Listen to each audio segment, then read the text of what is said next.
Hello hi friends, ಎಲ್ರಿಗೂ ನಮಸ್ತೆ. ನಾನು ನಿಮಗೆ ಇವತ್ತು ಬೇಲ್ಪುರಿ ಹೇಗೆ ಮಾಡೋದಂತ ತೋರಿಸ್ಕೊಡ್ತೀನಿ. ಮೊದಲಿಗೆಲ್ಲ ಈ ಸಾಮಾನು ತೆಗೆದುಕೊಳ್ಳಿ. ನಂತರ ನಮಗೆ ಎಷ್ಟು ಬೇಕೋ ಅಷ್ಟು ಮಂಡಾಳು ತೆಗೆದುಕೊಳ್ಳಿ. ಅದರಲ್ಲಿ ನಾನು ಖಾರ ಹಾಕ್ಕೊಂಡಿದ್ದೀನಿ.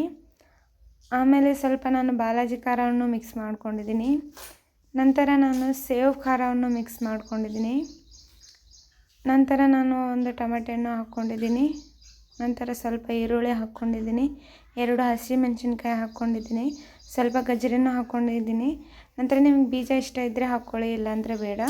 ನಂತರ ನಾನು 1 ಟೀ ಸ್ಪೂನಷ್ಟು ಖಾರ ಹಾಕ್ಕೊಂಡಿದ್ದೀನಿ, ಒಣ ಖಾರ ಹಾಕ್ಕೊಂಡಿದ್ದೀನಿ. ನಂತರ ರುಚಿಗೆ ತಕ್ಕಷ್ಟು ಉಪ್ಪು ಹಾಕ್ಕೊಳ್ಳಿ.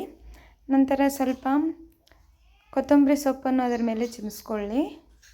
ನಂತರ ನಾನು ನಿಂಬೆಹಣ್ಣನ್ನು ಹಾಕ್ಕೊಂಡಿದ್ದೀನಿ. ಎಷ್ಟು ಹಾಕ್ಕೋತೀವೋ ಅಷ್ಟು ಚೆನ್ನಾಗಿರುತ್ತೆ. ನಾನು 2 ತೆಗೆದುಕೊಂಡಿದ್ದೀನಿ. ಆಮೇಲೆ ಚೆನ್ನಾಗಿ ಅದನ್ನು ಮಿಕ್ಸ್ ಮಾಡ್ಕೋಬೇಕು. ಚೆನ್ನಾಗಿ ಮಿಕ್ಸ್ ಮಾಡಿಕೊಂಡು ಚೆನ್ನಾಗಿ ಮಿಕ್ಸ್ ಮಾಡ್ಕೊಳ್ಳಿ ಫ್ರೆಂಡ್ಸ್. ಆಮೇಲೆ ನೋಡಿ ಫ್ರೆಂಡ್ಸ್, ಚೆನ್ನಾಗಿ ಬಂದಿದೆ. ಆಮೇಲೆ ನಾನು ತಿಂದಿದ್ದೀನಿ, ಚೆನ್ನಾಗಿರುತ್ತೆ ಫ್ರೆಂಡ್ಸ್. ತಿಂದು ನೋಡಿ ನೀವು.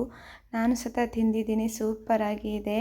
ತಿನ್ನಿ ಫ್ರೆಂಡ್ಸ್ ಎಲ್ಲರೂ. ನಾನು ತಿಂದಿದ್ದೀನಿ ನೋಡಿ ಫ್ರೆಂಡ್ಸ್, ರುಚಿನೂ ಚೆನ್ನಾಗಿ ಬಂದಿದೆ. ಎಷ್ಟು ಚೆನ್ನಾಗಿ ಕಾಣ್ತಿದೆ ನೋಡಿ ಫ್ರೆಂಡ್ಸ್.